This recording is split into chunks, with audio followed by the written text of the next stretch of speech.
Welcome back to the Coach Cameron podcast. This is episode 557. We're going to talk about Megan Rapinoe and her pursuit for equal pay is backfired. How do I know this? I know this because I have a podcast, so whatever I say must be true. It's just as true as CNN. I'm getting fed the same information they are. Just kidding. Mine is more true. ESPN FC, Herculez Gomez, he looks so scared. We'll talk about that. And City of Phoenix opened their fields finally. Congratulations on last place. We're proud of you. And I got a letter from a fan. We're going to read that on the air. Don't worry, I won't say your name. All of this on episode 557. Welcome to the Coach Cameron podcast. First up, we're going to talk about ESPN FC Herculez Gomez. This poor guy. He can't have a thought. I don't even know what he's thinking when it comes to politics. Because none of these analysts can have opinion right now, can they? They cannot have an opinion because if you don't support what they say on CNN and the lefties, you cannot have an opinion. If you disagreed and have a different thought process on the conservative side, if you were leaning to the right, you'll be fired.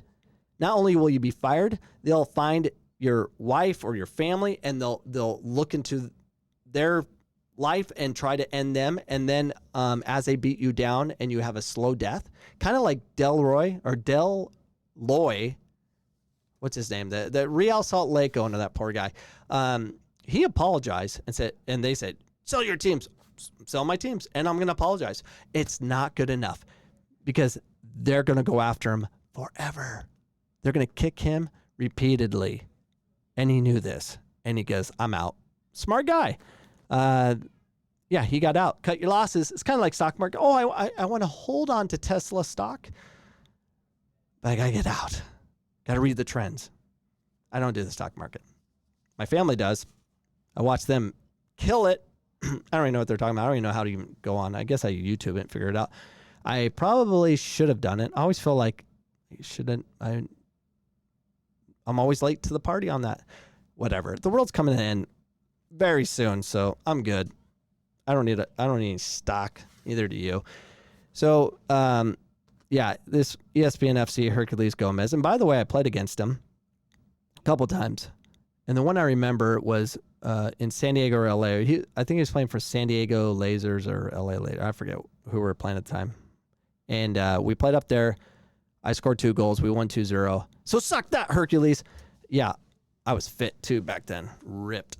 I'm working on getting ripped again because I'm working out and I'm a plant-based diet eater now. Congrats to me. So yeah, all reporters, they can't support, agree, or even find an understanding, because if they even have those kind of, conversations out loud anywhere, it'll come back to get you, because one of the Karens is going to light you up. If it's on TV, all the Karens are going to come light you up. You can't have a perspective. So why even talk about it if there's not anyone that's going to speak contrary to what's going on or have a different thought? Why listen? Don't even talk about it. We don't want to hear it. It's freaking ridiculous. Yeah. So let's talk about City of Phoenix. They finally opened it up. And I was listening to on YouTube last night, and I'm like, oh my gosh, they're gonna vote it down. And I was listening to it, and they voted it down, but it was to open up another agenda item to, I don't even know what they were doing. I didn't even care, but they changed the parameters of what they initially put in. So they voted that down and put new parameters, opening up all fields immediately with adjacent bathrooms to be open as well. Not all bathrooms, just the ones that are next to the fields, or the fields being used. And they opened it up. Thank gosh. I was nervous they weren't going to do it, because this Saturday I was gonna start the organization. Last night, I already have a bunch of people that were all about doing it. We were going to go to Reach 11, and we're going to protest by playing soccer on their fields that aren't open. We were going to hop the fence illegally and protest in parks, which you're allowed to do, and play soccer, and just put signs on the back saying "let them play," and that's it. And we would have went on. That was going to cost me like $500, which my wife didn't know about. I was nervous because I came in late to that YouTube. I was watching the City of Phoenix make their votes, and I came into that portion of it, and they're voting down. I'm like, they're voting it down. I'm like, oh my gosh, I can't believe I got to do this. And then, of course, they pass it, and then I was thinking, I'm like, oh, well, that sucks, because I probably could have made national news and bolstered up my YouTube audience by like 1,000 people or something like that. I don't know. So, yeah, City of Phoenix, thank you. They opened it up. We're grateful, and now we can spread out because we're all being pushed to Fear Farm, a private location. And you're welcome, by the way. I'm the one that made that sucker happen. No one was willing to do the groundwork I did. Just after I created it, it's much easier to just take and make money off it. And why I don't make money. I create things and I get destroyed. That's just how I roll. Not a big deal. I'm just glad it's open. And yeah, that's it. So let's talk about Megan Rapinoe. Megan Rapinoe, she really screwed things up. So Brazil and England announced equal pay for men's and women's national teams. The Brazilian Football Confederation, CBF, and the English Football Association have announced that both of their men's and women's national teams will receive equal pay. I don't even know what that means. No one knows what it means. It says, since March of this year, the CBF. So Brazil's already done it, and for whatever reason, it's like, now it's news again. Has made an equal value in terms of prizes and daily rates between men's and women's football. CBF Chief Rogério Caboclo, whatever. That is, the players earn the same thing as the players during the calls. What they receive by daily call, women also receive. So they're getting the same on that. So how does that pertain to U.S. women's? It doesn't. It doesn't.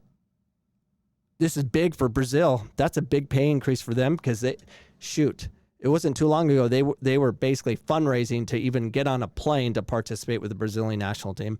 And England, yeah, that's going to I don't know their exact details, but I'm sure they're going to have a pay increase with what they do.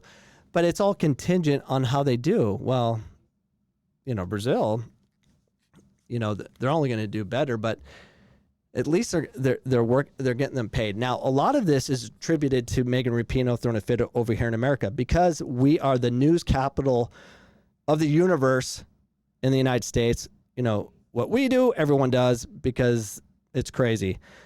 I'm glad to see that a lot of other countries, like Italy, Europe, a lot of the European countries are just protesting. And you don't see it on the news. They are protesting with hundreds of thousands of people in the streets saying, let us out. They're unified. The UK is more free than the US right now, by far. They're doing things. They're changing. We are becoming like England, just very heavy liberal, no thought. Might as well get a king and a queen and just jack this party up. So yeah, it's interesting to see what's going to happen because if Megan Rapinoe, what she did was set a spark for these other countries to get equal pay before us, even though our women's team got paid more. Not saying it was right. I think they need to treat the national team much better as far as facilities, how they travel, all that stuff. It just needs to be better. And our women's team is treated a lot better than every women's team in the world. Now with Brazil and England, hopefully other countries step up. But what's going to happen by doing this? If they put money in the women's game, like I've been saying from the very beginning of my podcast, the women's team will be just like the men's team. They won't qualify maybe. Well, that'll never happen because we're in a CONCACAF. They're not going to win a World Cup title ever again, which will put Megan Rapinoe as the best women's soccer player that ever lived. Why? Because she's going to be the last one to win a World Cup and was the tournament MVP and all that stuff. I mean, she's going to be she was already a Hall of Famer, but she's going to be known as the best player that ever played. I disagree with that, but that's how we're going to remember her. And by her throwing a fit here in America, and they'll never be happy. She'll never be happy because if Megan Rapinoe isn't happy, she don't have a job. She has nothing to do. Her job is to complain about inequity. And it'll never stop for her. It's no different than everything I've been saying about the left. They need something to complain about, and they want to destroy you. And they're not forgiving people. They're mean people. They need to be more forgiving, but they're not. So, and not all of them. I know a lot of liberals that are just great people, but man, the leaders of the liberal movement with, Megan Rapinoe and company, they are scary. Like, they'll end you, and they can, and they know it. So they should be a little more humble.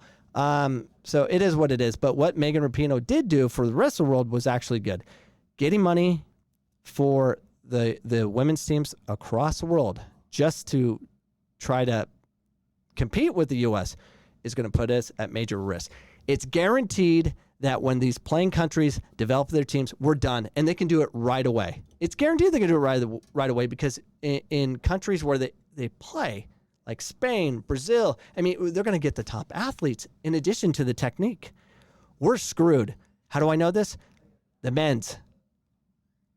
U.S. soccer, on my last episode, yesterday's episode, we talk about the coaching licensing. I sent a clip, one of my bits out today. The coaching licensing program that we have in this country is so flippin' stupid.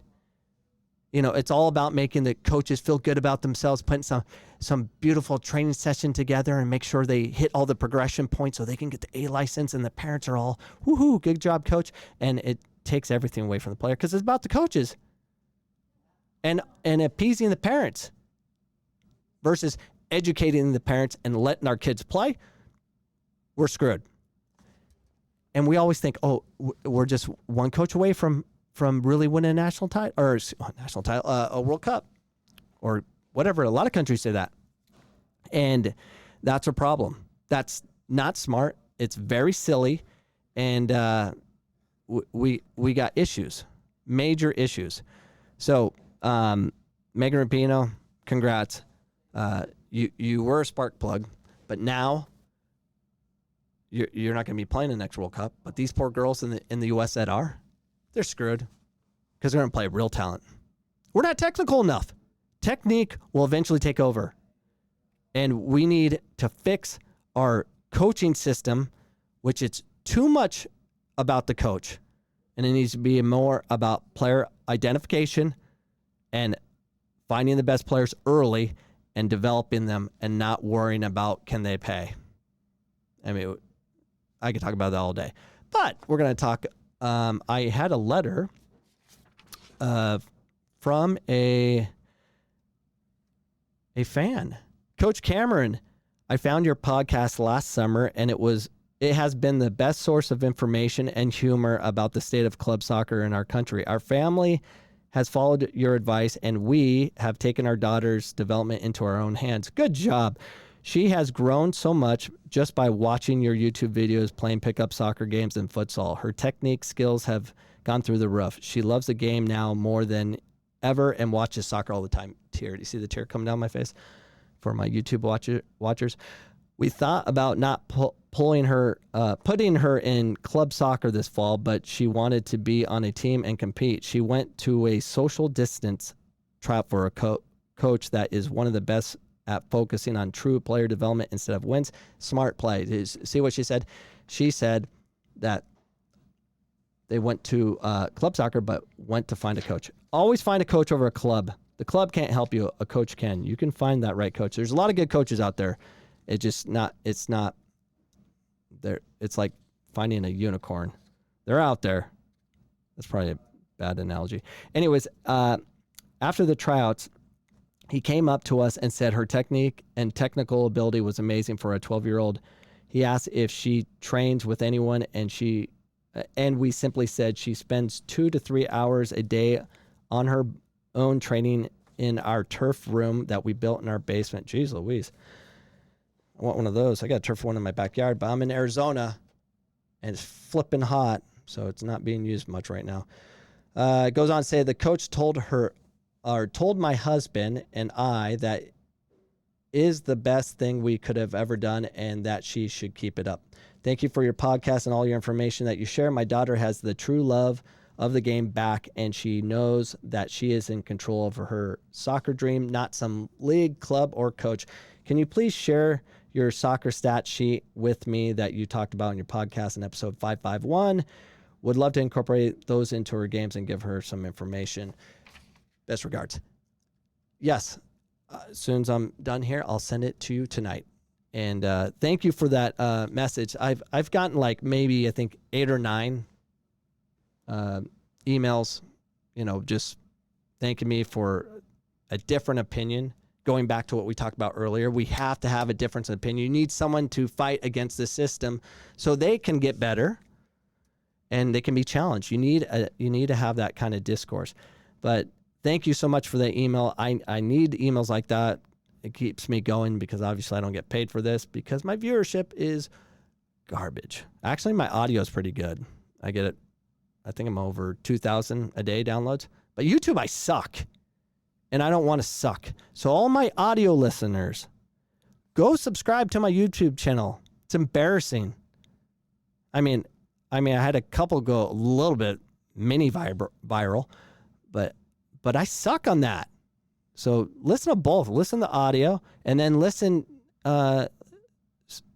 see my face. See my video podcast. That'd be nice. Just kidding. You don't have to do anything you don't want to. And of course, if you really want to help this podcast, other than give me lots of money or buying a shirt, you can just share this podcast, share it out, promote a different take on what's going on in soccer. That would be amazing as I depart.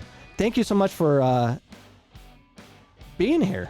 I appreciate you, and I appreciate those emails. I will definitely send you my stat sheet, what I do for my son. And I'll see you guys tomorrow for episode 558. Peace out. See you later.